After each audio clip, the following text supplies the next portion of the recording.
Now I see most influential people and big people trying to degrade the degree these days, and I don't understand it personally.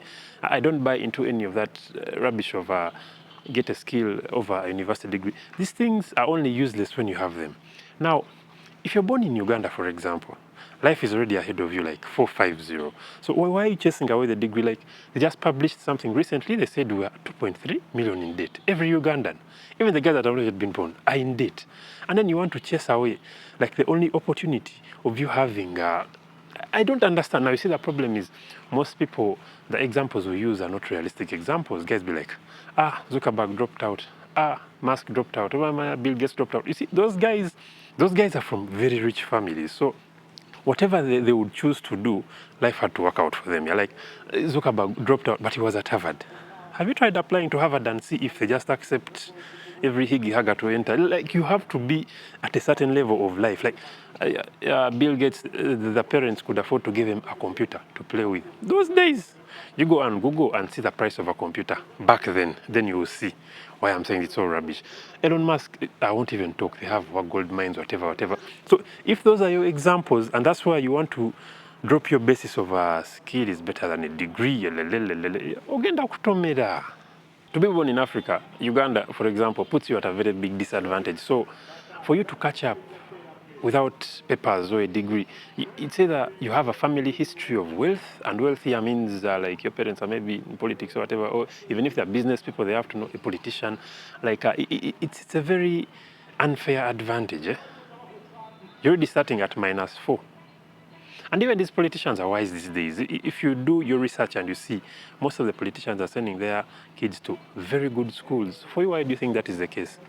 If it is true that skills were better than education, why are their kids being flown to countries with better education?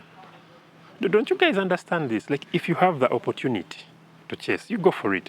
Do not listen to people who tell you start a business over paying tuition, manya buy goats, manya buy chicken. Those things, I don't even know how to explain it. Like, they can steal your goats, they can steal your chicken, but you know what they cannot steal? They cannot steal your pepper. And this whole thing of enkumbi telimba, enkumbi elimba. You will plant maize in a season. I always see maize guys complaining, like, the season today is 200 shillings a whole stick. I'm like, enkumbi eja kulimba.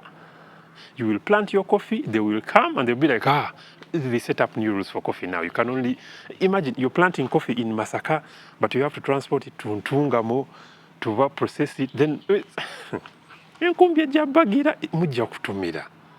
like, it is very easy these days to distract people and you remove them from the path. Yeah. The thing is, you guys come here, then you start looking at motivational speakers. Someone has 10,000 goats. Do you know what it means to have 10,000 goats? At whatever age you are. It means you have a family history of wealth. Now for you, Sentongo, you're going to leave your classes, then you can buy 2 goats. They will steal them the day you buy them. Then what? Then what will you tell people? I've even gotten off script. Because people now are just annoying me. Like, if I was to choose between 10,000 chicken and a medical degree, you guys think I would choose chicken? Of course, I would choose my degree, but keep my chicken as well. Because, and also, who says you can't have both? Why do guys always have to? Why do you want to have just one thing? Like, me. You want to be celebrated as a dropout who made it? You go and do the research and you see the percentage of guys. You first correlate these findings before. Like, if you have, the whole point is, if you have the opportunity to chase a degree or education, go for it. You can do these things later. Do not fall for people's promises of, tell what, me, then I was this, then I left it to do a business. And man, no one gives you the complete story. Yeah? James.